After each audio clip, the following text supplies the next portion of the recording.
Já na primeira turma do Supremo, os ministros determinaram que um condenado por tráfico de drogas cumpra a pena em regime aberto.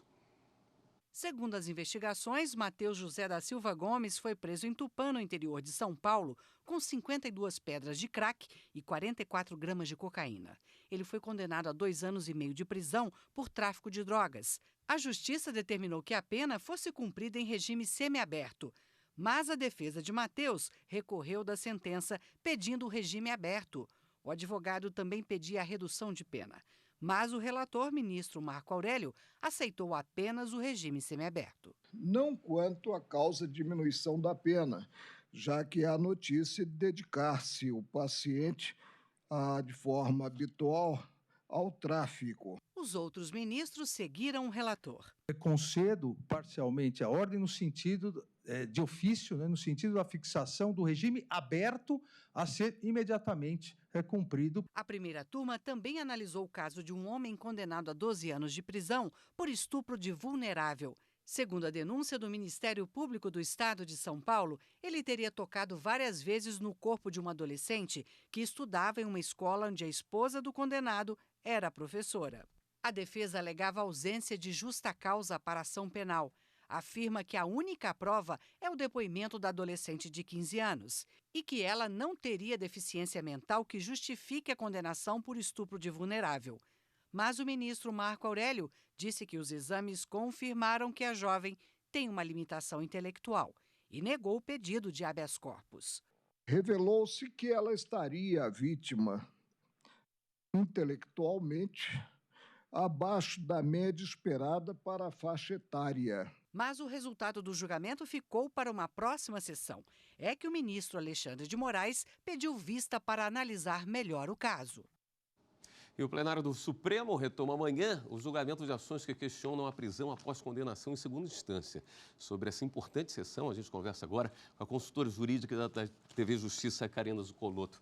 Oi, Karina, boa noite. Boa noite, William. A sessão já começa pela manhã, né? Na quarta-feira já temos sessão a partir de 9, 9h30 da manhã e trazendo a continuação desse julgamento tão importante, como já foi dito.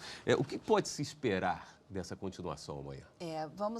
Vamos recapitular um pouquinho para falar qual é o assunto que deve ser retomado amanhã, já que são 3 ações declaratórias de constitucionalidade cujo julgamento já é aguardado há algum tempo. O relator das 3 ações é o ministro Marco Aurélio e os ministros devem decidir se deve ser mantida a redação do artigo 283 do Código de Processo Penal, que prevê, conforme a orientação do Supremo, a época em que essa alteração no Código de Processo Penal foi feita em 2011, a necessidade de esgotamento dos recursos possíveis para que tão somente aquela pessoa que foi condenada judicialmente pudesse dar início ao cumprimento da pena. Em 2016, os ministros, em sede de habeas corpus, por maioria, entendeu que o trânsito em julgado para as questões de fato e de provas, em razão da condenação, se esgotariam a partir da confirmação da sentença de primeira instância na segunda instância, e que a partir desse momento, aquela pessoa que foi condenada e que teve a sua sentença confirmada em segunda instância, já deveria dar início ao cumprimento da pena. O que se busca nessas ações é a confirmação, então, de uma jurisprudência anterior, que o Supremo declare que o 283, com a redação dada em 2011, é constitucional e afaste essa orientação ou essa jurisprudência mais recente de 2016 para cá. Julgamento iniciado na semana passada, com a leitura do relatório pelo ministro Marco Aurélio e sustentações orais. Na quinta-feira nós tivemos apenas sustentações orais depois do relatório, mas elas ainda não se esgotaram. Para amanhã de manhã, o que se espera é que mais 2 sustentações de amicus curiae sejam feitas.